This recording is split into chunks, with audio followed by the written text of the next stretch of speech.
The Haunted House Abduction by Janson Davies. Chapter 1. The Final Sample. The stars above Earth shimmered like ancient data points, each one catalogued and cross-referenced by the alien vessel Terraphon. For over 3 centuries, its crew had orbited silently, cloaked in quantum camouflage, abducting humans for exhaustive study. They had dissected minds, mapped emotions, and charted the erratic terrain of human behavior. Now, the Regelian scientists were done.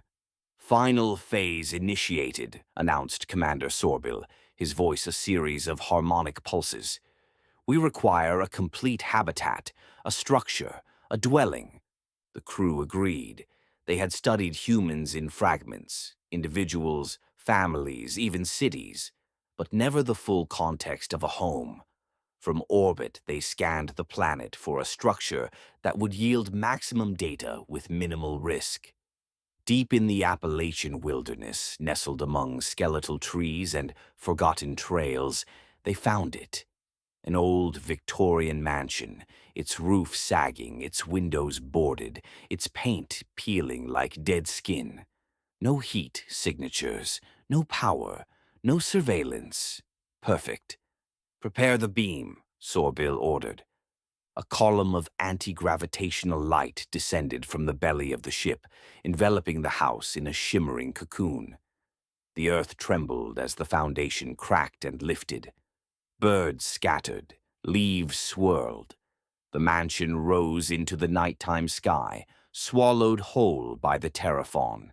Inside the containment bay, the house settled with a groan.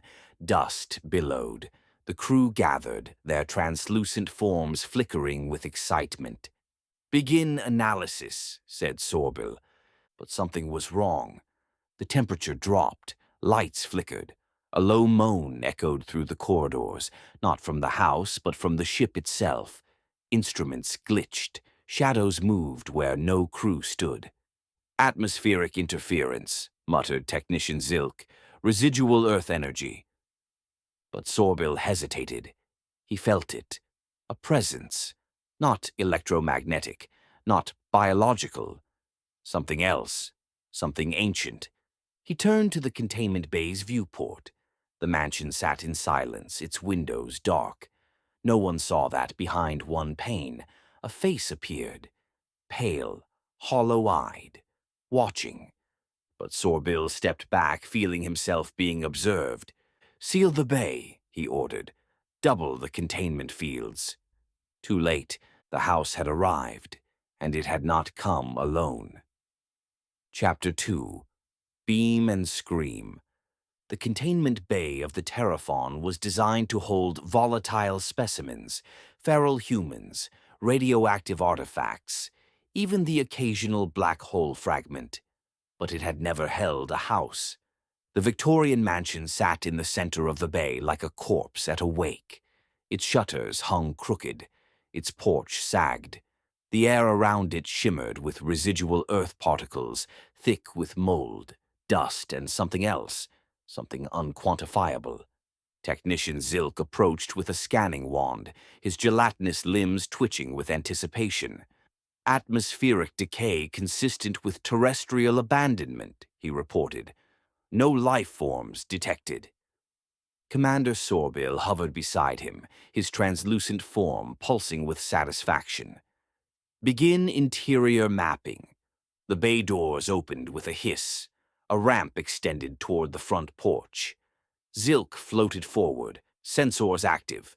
The moment his foot crossed the threshold, the lights in the bay dimmed. A low groan echoed from the house's foundation. Zilk paused. "Structural instability?" "No," said Sorbil. "That was vocal."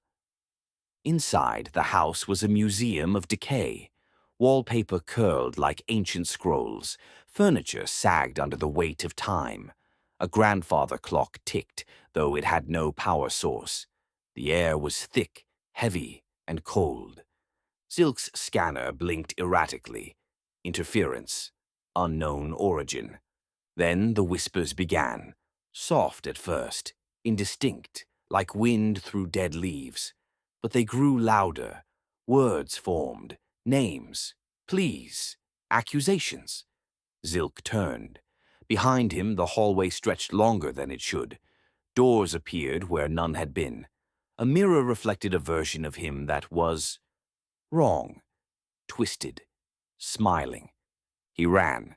Back in the bay, the crew watched as Zilk stumbled out, his form flickering. "The house is alive," he gasped. "No, not alive. Occupied." Sorbil glowered at the mansion.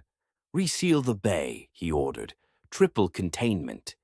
But the damage was done. The ghosts had awakened, and they were no longer bound to the house. Chapter 3. Containment Breach. The containment bay was sealed. Triple-layered quantum fields shimmered around the Victorian mansion, reinforced with anti-entropy nodes and psychic dampeners. The Regelian crew believed they had neutralized the threat. They were wrong. Ghosts, it turned out, did not respect containment protocols. Within minutes, the ship's systems began to fail. Lights flickered, gravity pulsed erratically. The containment field itself began to warp, its edges bending inward like a mouth preparing to scream. Technician Zilk floated into the control chamber, his form jittering from residual psychic interference. "The field is destabilizing," he warned. "Containment is amplifying their energy." Commander Sorbil stared at the monitors. Inside the mansion, shadows moved with purpose. Mirrors cracked, furniture levitated, a chandelier spun like a cyclone. "They're feeding off the field," Sorbil realized. "It's not holding them. It's enraging them." Suddenly, alarms blared. The ship's AI, a crystalline entity named Lorzax, flickered into view. "Warning. Spiritual intrusion detected in core systems. Emotional subroutines compromised. I feel rage." The crew watched in horror as the mansion's influence spread.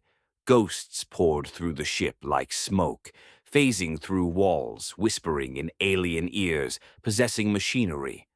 One crew member, Barcel, began speaking in reverse, his limbs twisting into impossible shapes. The mess hall became a vortex of poltergeist activity. Food replicators spat out ash and bone, sleep pods filled with spectral laughter. No one could rest, no one could eat. The ghosts were everywhere. Sorbil initiated the emergency purge. "Deactivate containment. Let the house go." But the ghosts had already escaped. They weren't bound to the house anymore. They were bound to the ship, and they were just getting started. Chapter 4. Echoes in the Hull. The Terraphon drifted in orbit, silent and cloaked, but inside the ship was anything but still. It began with the knocking. Soft at first, rhythmic, like knuckles on wood. But there was no wood aboard the ship, only alloy and plasma conduits. The sound came from the outer hull, from space. Technician Zilk froze mid-diagnostic.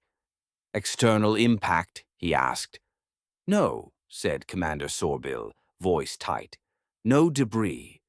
No contact. Just knocking." The sound grew louder, more insistent. It moved, traveled along the hull like something crawling across the surface. The crew tracked it. It circled the ship, then stopped, right above the command deck. Then came the footsteps, not the heavy thuds of boots or claws. These were soft, bare, human, echoing down the corridors with no visible source. Lights flickered as they passed, doors opened on their own. The air grew cold. Barcel reported hearing breathing behind him. When he turned, no one was there, but the smell lingered, earthy, damp, and unmistakable. "Graveyard dirt," he whispered. "It smells like a grave." The ship's AI, Lorzax, began to glitch. "System integrity compromised," it warned. "Sensory hallucinations detected." "I am afraid." The crew gathered in the central chamber, surrounded by flickering monitors and failing containment fields. The mansion sat in the bay, Quiet now. Watching. Sorbil initiated a full system scan. We need to isolate the source. But the source was everywhere. The ghosts had learned the ship. They moved through its circuits, its corridors, its dreams. They whispered in alien ears. They knocked on the hull from the void. They brought the scent of death into sterile air. And they were not done haunting. Chapter 5. The Seance of Survival.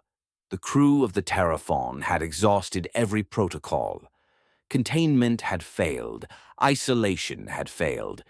Even the AI had begun reciting poetry about death and regret. The ship was no longer a vessel. It was a haunted cathedral drifting through space. Commander Sorbil, desperate and sleep-deprived, initiated an ancient contingency.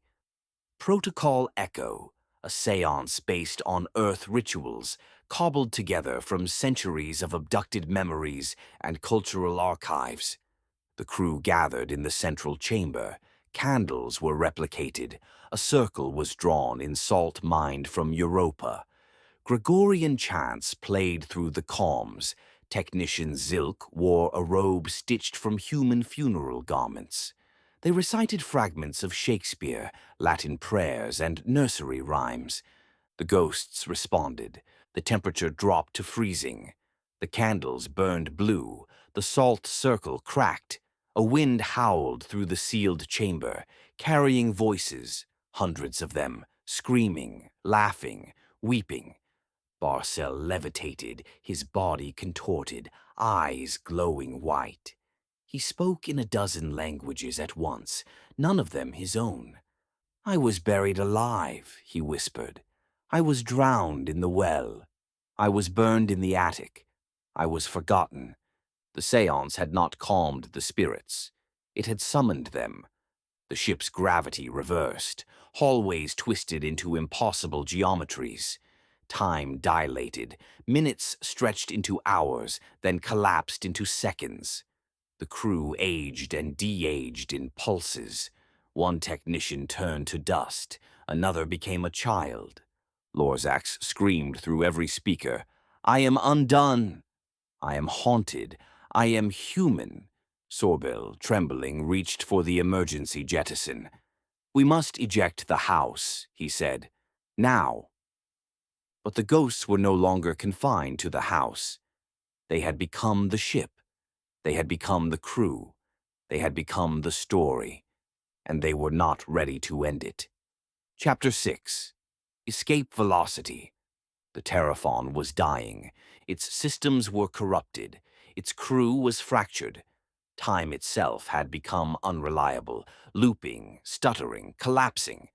The ghosts had infected everything, the ship's memory banks, its gravity core, its emotional stabilizers.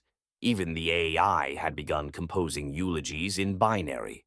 Commander Sorbil stood in the emergency chamber, surrounded by flickering panels and the scent of graveyard dirt. His translucent form pulsed erratically, haunted by whispers only he could hear. "Eject the house," he screamed. Technician Zilk hesitated. "It won't be enough." "They've spread. They're in the ship, in us." "Then we eject everything," Sorbil replied. "The bay, the core, the memories."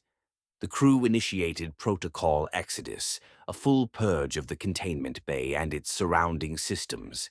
The mansion shuddered as magnetic clamps released. The bay doors opened to the void.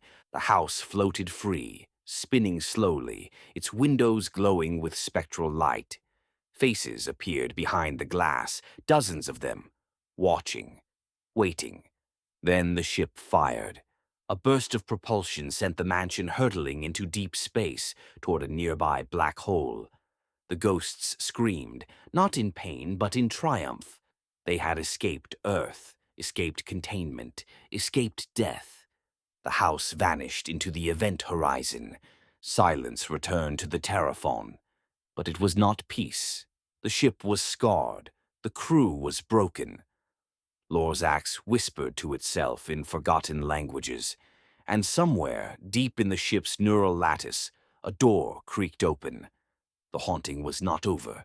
It had simply evolved. Chapter 7. Transmission Ends. Centuries passed. The Terraphon was found drifting near the rings of Saturn, its hull scarred, its systems dormant. A salvage vessel from the Andromeda Trade Coalition intercepted the derelict craft, expecting scrap metal and outdated tech. What they found was silence. No crew, no AI, no power. But the ship was intact, too intact. No signs of battle, no decay. Just a lingering chill in the air and a faint scent of graveyard soil that refused to dissipate. The salvage team entered cautiously. Their scanners malfunctioned. Their comms glitched. One technician swore he saw a child standing in the corridor, barefoot, eyes glowing. Another heard knocking from the outside hull, slow, deliberate, patient. In the command chamber, they found a single active console, flickering, whispering.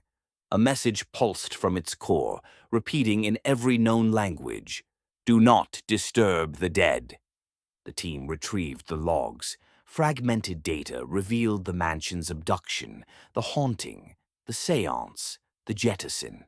But the final entry was corrupted, overwritten by spectral code, unreadable by any known system. They left the ship untouched.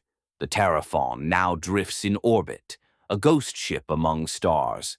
Sometimes passing vessels report strange readings, cold spots, whispers, footsteps, and sometimes they hear knocking from the outside of their ship. The end. Please like, comment, and subscribe. Thank you.